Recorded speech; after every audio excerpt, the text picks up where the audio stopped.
what should move forward in time with me and what should be let go as if it's dead wood.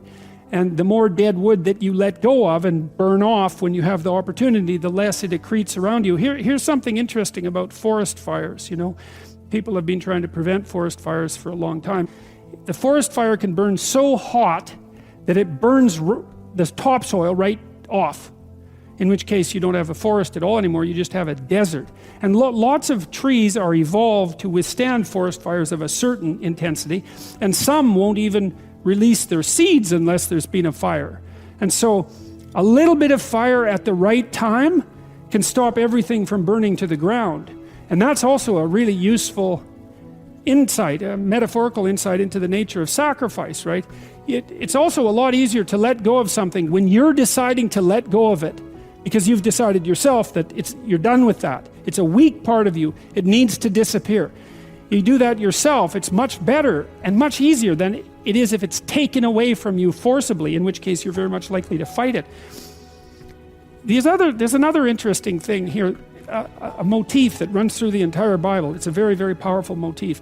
And it's partly associated with this idea of walking with or walking before God.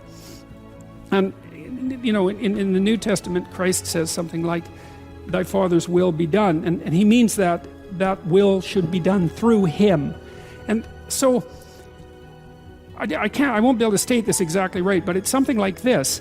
You know, a lot of what people regard as their own personalities and are proud of about their own personalities aren't their own personalities at all. They're useless idiosyncrasies that differentiate them trivially from other people. But they have no value in and of themselves. They're more like quirks. I remember once I was trying to teach a particularly stubborn student about how to write. And she had written a number of essays in university and got universally walloped for them. And the reason for that was she couldn't write, really at all. She was really, really bad at writing. And so I was sitting down with her trying to explain to her what she was doing wrong. And she was being very annoying about it, very recalcitrant, very, very unwilling to listen. That was a pearls before swine thing, you know. And at one point she said, I can write perfectly well. This university professors just don't like my style. And I could feel my hands creep towards her neck. Yeah, well, that'd be funny if it wasn't true, but it was also true. You know, and I thought, what the hell's with you? You can't even write, and you think you have a style. And not only do you think...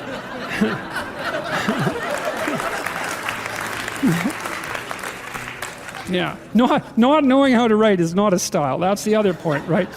And so, you know, she instead of humbling herself, which was necessary, and okay, right? Because she was a new university student. It's like, of course you don't know how to write. When were you going to learn? In school? I don't think so. Well, so she was proud of her insufficiency. That's arrogance, right? That's not humility. It's self-deception and arrogance. To be proud of your insufficiency, that's a very foolish thing. And that means to cling to the parts of you that are dead.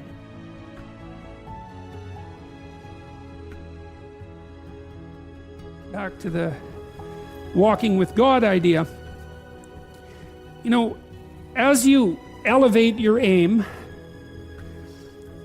you create a judge at the same time, right? Because the new ideal, which is an ideal you, even if it's just an ideal position that you might occupy, even if it's still conceptualized in that concrete way, that becomes a judge because it's above you, right? And then you're terrified of it, maybe. That's why you might be afraid when you go start a new job, right? Because this thing is above you and you're terrified of it and it judges you. And that's useful because the judge that you're creating by formulating the ideal tells you what's useless about yourself, and then you can dispense with it. And you want to keep doing that, and then every time you make a judge that's more elevated, then there's more useless you that has to be dispensed with. And then if you create an ultimate judge, which is what the archetypal imagination of humankind has done, say, with the figure of Christ, because if Christ is nothing else, he is at least the archetypal perfect man and therefore the judge. You have a judge that says, get rid of everything about yourself that isn't perfect. And of course, that's also what God tells Abraham, right? He says to be perfect, to pick an ideal that's high enough, and you can do this. The thing that's interesting about this, I think, is you can do it more or less on your own terms. You have to have some collaboration from other people, but you don't have to pick an external ideal. You can pick an ideal that fulfills the role of ideal for you. You can say, okay, well, if things could be set up for me the way I need them to be, and if I could be who I needed to be, what would that look like? And you can figure that out for yourself, and then instantly you have a judge. And I also think that's part of the reason people don't do it, right? Why don't people look up and move ahead? And the answer is, well, you know, you start formulating an ideal, you formulate a judge, it's pretty easy to feel intimidated in the face of your own ideal. That's what happens to Cain versus Abel, for example. Then it's really easy to destroy the ideal instead of to try to pursue it, because then you get rid of the judge. But it's way better, lower the damn judge if it's too much. Like if your current ambition is crushing you, you know, then maybe you're playing the tyrant to yourself, and you should tap down your ambitions, not get rid of them by any stretch of the imagination, but at least put them more reasonably within your grasp. You don't have to leap from point 1 to point 50 in one leap, right? You can do it incrementally.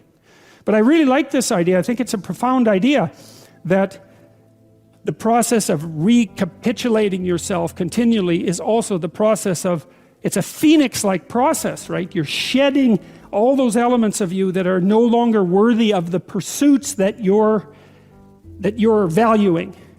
And then I would say the idea here is that as you do that, you shape yourself ever more precisely into something that can withstand the tragedy of life and that can act as a beacon to the world. That's the right way of thinking about it. Maybe first to your friends and then to your family. It's like, it's a hell of a fine ambition, and there's no reason that it can't happen. You know, every one of you knows people who are really bloody useful in a crisis, and people that you admire, right? Those are all, you can think of all those people as you admire as partial incarnations of the archetypal Messiah. That's exactly right. And the more that manifests itself in any given person, then the more generally useful and admirable that person is in a multitude of situations. And we don't know the limit to that. But people can be unbelievably good for things, you know. It's really something to behold.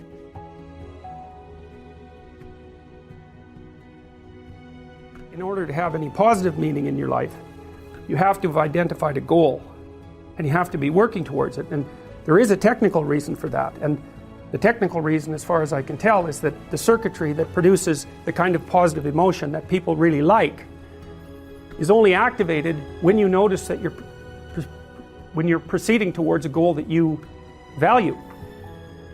And so that means that if you don't have a goal that you value, you can't have any positive emotion. So technically that's the incentive reward system, and the underlying circuitry is dopaminergic, and when that circuitry is activated, then it's part of the exploratory circuit. It gives you the sense of being actively engaged in something worthwhile. And that's, you know, you tend to think of positive emotion as something produced by reward, but there's two kinds of positive emotion. One is the reward that's associated with satiation, and that's consummatory reward, and that's the reward you get when you're hungry and you eat.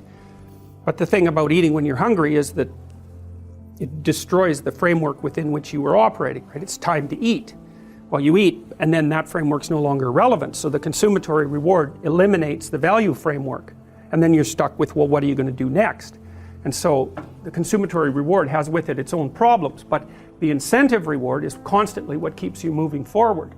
And incentive reward, because it's dopaminergic, also is analgesic, literally analgesic. So if you're in pain, you take opiates, and that will cut the pain, but so will psychomotor stimulants like cocaine or amphetamines. And so it's literally the case that if you're engaged in something that's engaging and you're working towards a goal, that you're going to feel less pain. And you can see this happening with athletes who, you know, they'll break their thumb or something, or maybe sometimes even their ankle, and they'll keep playing the game. Of course, afterwards they're suffering like mad, but the fact that they're so filled with goal-directed enthusiasm means that, well, the pain systems are in some sense shut off. So that's an interesting thing, because what it suggests, I mean, then you could imagine, I might say, well, how happy are you that you've made a certain amount of progress? And if you think about it, what you'd say is, well, it depends on how much progress and in relationship to what. So hypothetically, you're going to be happier if you've made quite a bit of progress towards a really important goal. And then you have to think through what it means for a goal to be really important, because that's not obvious. Now, you could say, you're in this class and you're listening to some information, and maybe there's two reasons for that. You might find the information interesting per se, but let's forget about that for a minute. You need to listen to the information so that you can do well on the assignments, so that you can do well in the class. You need to do well in your classes so that you can finish up your degree. You need to finish up your degree so that you can find your place in the world. You need to do that so that you're financially stable and maybe you can start a family and have a life, and that's all part of being a good person, something like that. And so that's a hierarchy of goals, and you might say that being a good person would be the thing, however vaguely thought through, that's at the top of that hierarchy. And then when you're doing things that serve that ultimate purpose, then you're going to find those more meaningful, and that meaning is actually produced as a consequence of the engagement of this exploratory circuit that's nested right down in your hypothalamus. It's really, really old. It's as old as thirst, and it's as old as hunger. It's really an old system.